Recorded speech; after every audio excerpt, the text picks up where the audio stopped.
Nasema ni laana kuzaliwa katika nchi zao, lakini sisi wa Tanzania tuna kila sababu ya kumwambia Mungu tunamshukuru na ni baraka kuzaliwa katika nchi ya Tanzania.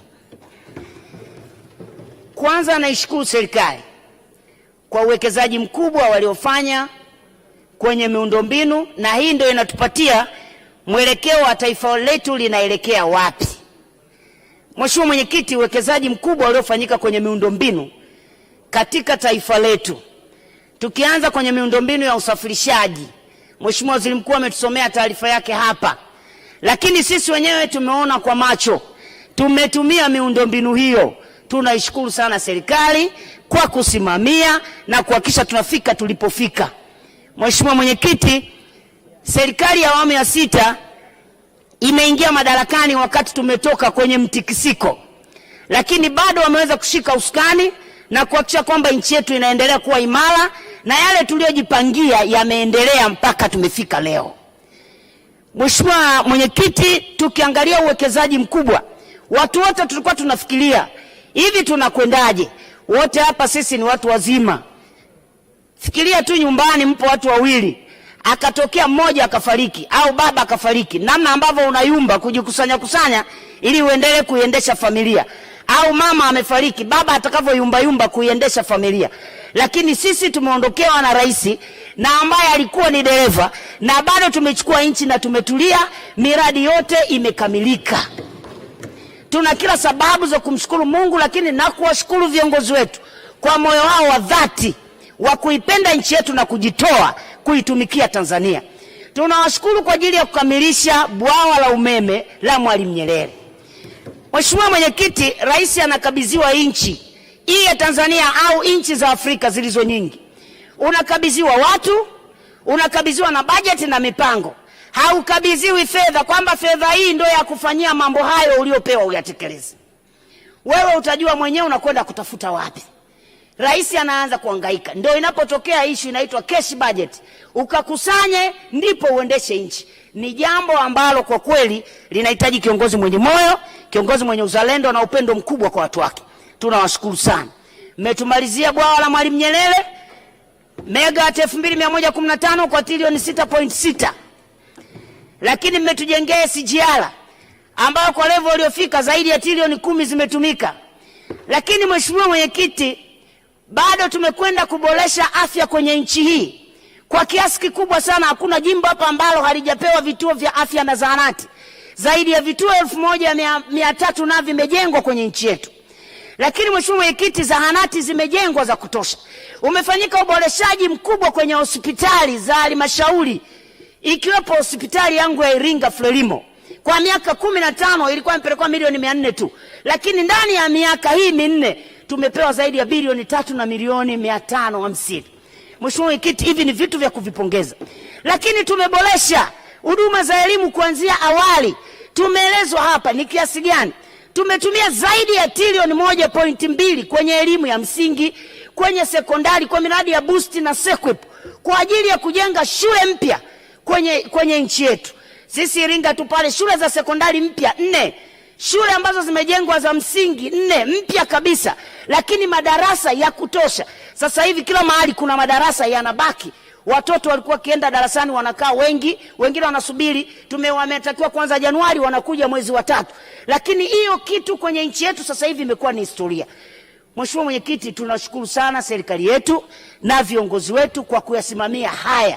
Haya ndio yanasababisha sasa mnaendelea kuiheshimisha Chama cha Mapinduzi, na sisi tulio makada tunajisikia vizuri sana kwa sababu ya utekelezaji ambao umefanyika.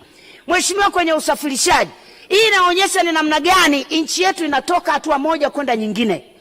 Tunakwenda kwenye usafirishaji, kwenye ndege tu uwekezaji wa trilioni 1 na milioni 4.49 kwenye ununuzi wa ndege 6 za abiria pamoja na ndege 1 ya mizigo, kuliimarisha lile shirika.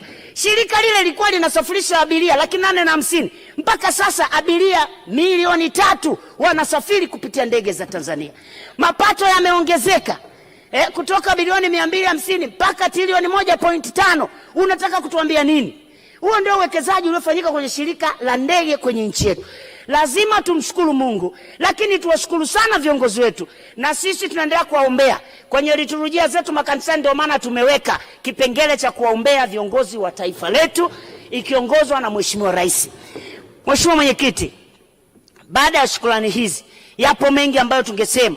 Mikopo ya wanafunzi wetu wa elimu ya juu, jamani, walikuwa wanapata fedha 7,000 wamepewa mpaka 10,000. Tumeongeza. Mimi mwenyewe Iringa pale, wanafunzi wangu vyuo vikuu 4, tuna Muse pale, tuna chuo cha Roman Catholic Luko, tuna chuo cha Iringa, tuna vyuo vya kati CDTI kiko pale Ruaha. Tumeletewa fedha, vimeboreshwa kiasi cha kutosha, watoto wamekopeshwa, bado watoto wanaendelea kusoma. Tuna kila sababu za kumshukuru Mungu. Mheshimiwa Mwenyekiti, kwa kosa kengele inagonga, niende moja kwa moja kwenye hoja tena. Ninaomba sana, tunakoelekea sasa, kwa kuwa tumefanya mambo makubwa, ninaomba tuwalinde vijana wa taifa letu. Hii ndio nguvu kazi ya future ya taifa letu. Tunaomba vijana wafanyiwe uwekezaji kama ambavyo taarifa inaelezwa. Sasa watafundishwa mambo ya maadili, wafundishwe mambo ya kujitambua, vijana wetu wawekezewe kiuchumi. Mimi nashukuru sana machinga wangu pale Iringa na wafanyabiashara wadogo wadogo ambao wengi ni vijana. Wale waliahidiwa kupewa milioni 700 na mama alipokuja 2022, muda bado haujaisha. Najua bado mpaka mwezi wa 6 tunaendelea kutekeleza hii budget. Hilo nalo liangaliwe ili uwezeshaji kwa vijana uwe mkubwa. Na tunakoelekea, jamani, kitolewa hata kama ni kitilioni 1 pap, kipelekwe kwa vijana. Tukachakachue uchumi wa hawa, sio tu kuanzishia, lakini hata wale wanaofanya kama wako kwenye kilimo, kwenye ufugaji, kwenye ufundi, tupeleke, tumwezeshe huyu kutoka kwenye ufundi, tumsaidie skills, lakini pia tumsaidie capital. Hawa ndio future ya taifa letu. Lakini vijana walindwe, wapewe elimu ya kutosha. Vijana wetu ndio wanaoathirika kiasi kikubwa na maambukizi ya ukimwi.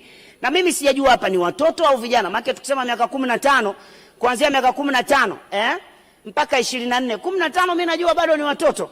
Miaka ukienda kisheria ni kuanzia miaka 18 ndo kijana. Lakini leo watoto wetu kuanzia miaka 15, 25 wameathirika. Maambukizi tumeambiwa hapa kwenye taarifa ya Waziri Mkuu, kwa mwaka watu 60,000 wanaambukizwa maambukizi mapya ya HIV. Lakini 34% ni vijana. Vijana wanalindwa vipi jamani? Hebu tuwaangalie. Lakini watoto wetu hawa ndio hawa ambao wengi wanaathirika kwenye pombe. Na hili naomba nilielezee. Pombe zipo, lakini ziko pombe zilizochafuliwa. Nchi watu wengi wanakunywa pombe zilizochafuliwa, pombe ambazo hazijapimwa kitaalamu. Na jana aliongelea hapa Mheshimiwa Neema, hii yote ni kukosa chombo madhubuti ambacho kinasimamia usalama wa chakula kwenye nchi hii. Watu wanatengeneza pombe wanavyotaka wao. Mheshimiwa Mwenyekiti, naomba ili tuangalie, ili tuwalinde vijana wetu. Mwisho kabisa, Mheshimiwa Mwenyekiti, ninaomba sana, niliomba hapa Baraza la Afya ya Akili. Ndugu zangu, viongozi wangu, naomba Baraza la Afya la Akili liundwe, watu wahudumiwe kwenye akili zao. Msione watu wanafanya vituko kwenye nchi hii. Sio kitu rahisi mtu kwenda kumpiga mwenezi taifa ngumi mwanamke. Mambo haya kwenye akili tayari tumepinda. Watu ambao kwa hao walikataa isiandikwe katiba mpya, hao waliongoza mapambano ya kutoandika katiba mpya, hao leo wanarudi ndio wanaongoza mapambano ya kutuhumu lazima tuandike katiba mpya, wakati nyinyi ndio mlopinga. Tumeanzisha mchakato wa kuandika katiba mpya hapa, mkaanzisha kundi linaitwa Ukawa, mkapinga uendelezaji wa ile katiba, tukaishia mchakato ukaisha. Leo unatoka nje unapambana kama vile kuna mtu fulani alizuia. Waambie wa Tanzania, wewe ndio ulioanzisha ajenda ya kuzuia katiba mpya, na yote yanayodaiwa mle kwenye katiba alikuwa yameingia kwenye katiba inayopendekezwa. Jambo ambalo alikuwepo ni moja tu la serikali 3, mengine yote yaliingia. Kelele hizi huku nje za nini? Jamani, Baraza la Afya ya Akili lianzishwe. Tumeelezwa hapa uwekezaji wa bandari, watu walitupinga, walitutukana, walifanya vitu vya ovyo, lakini tumeambiwa hapa namna ambavyo bandari yetu imeongeza makasha, jinsi ambavyo makontena, jinsi ambavyo siku za meli kukaa bandarini zimepungua, masaa ya kuhudumia meli za mafuta zimepungua, kiasi kwamba watu hawalipi tozo kubwa. Kwa hiyo sasa hivi bidhaa, ndio maana tunaona kuna utulivu wa mifumuko ya bei. Lakini hawa ndio waliongoza mapambano, hawa ndio waliobeza miradi mikubwa ya kiuchumi ikiwepo umeme na SGR, lakini hawa ndio leo wanatoka kwa Watanzania wanawaambia vitu ambavyo havipo.